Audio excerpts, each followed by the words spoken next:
This is ABC 7 News at 10, Chicago's #1 news.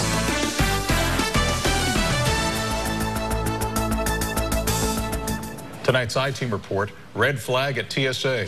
A veteran officer with the U.S. Department of Homeland Security here in Chicago is being disciplined after posting hundreds of racist and derogatory comments on Facebook.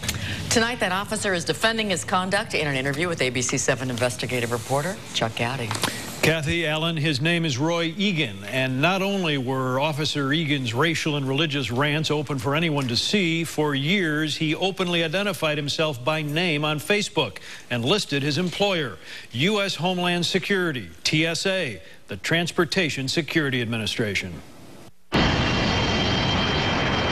Here at O'Hare Airport for the past 9 years, Roy Egan has worked as a TSA baggage screener. The 46-year-old Egan has noted on his Facebook page, "I look for bad stuff going on airplanes."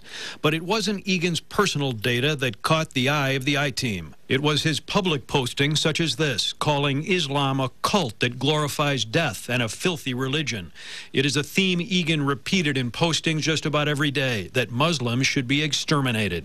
Chuck Goudie from ABC 7. How you doing, Chuck? In the garage at Egan's southwest suburban home, we discussed his anti-Muslim statements. You posted those, didn't you? It was common stuff I picked off the web and made comments on. Well, what does it say that a TSA officer is saying these kinds of things about Muslims? I don't refer to it in my job. Egan's job is to screen baggage at O'Hare. Since 9/11, the treatment of Muslim travelers and allegations of Middle Eastern profiling have dogged Homeland Security agencies. Officer Egan recently posted, "Does anything at all make you smile more than a Muslim burning by his own hateful hand?" And he maintains such beliefs do not interfere with his work. How about if some Muslim's name on a piece of luggage comes by you? Does it get extra scrutiny? No.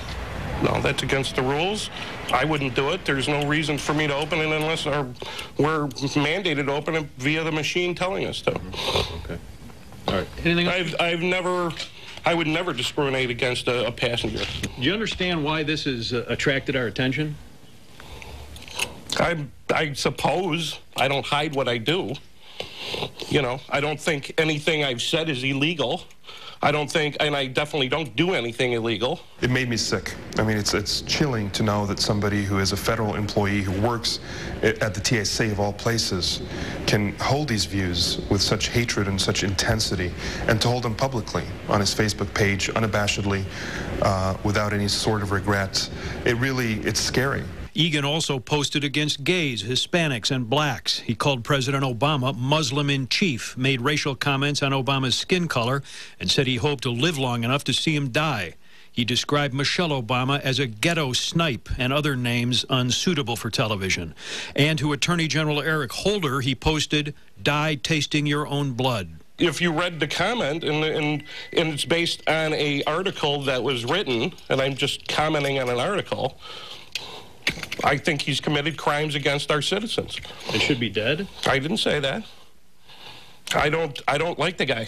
TSA officials would not speak on camera, but after learning of our findings, they placed Egan on administrative leave and are moving to fire him. In this statement, a spokesman said, "TSA has management directives in place governing employee conduct.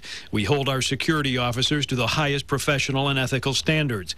TSA learned of the situation and took immediate steps to initiate the individual's removal from federal service."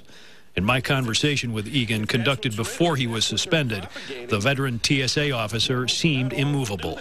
I don't do anything against policy. I've never done anything against policy that I'm aware of. So you're okay with these things that you've posted here for the public to see? I don't know what you're fishing for, but I'm not trying to do anything against anybody. It's commentary. It's freedom of speech commentary. Now, why would you put this up for the public to see, though?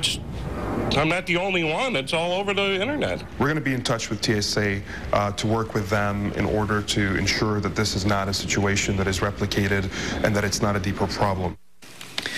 TSA officials in Chicago declined to answer our questions about screener training and evaluation and whether authorities monitor social media in an attempt to weed out bigoted employees.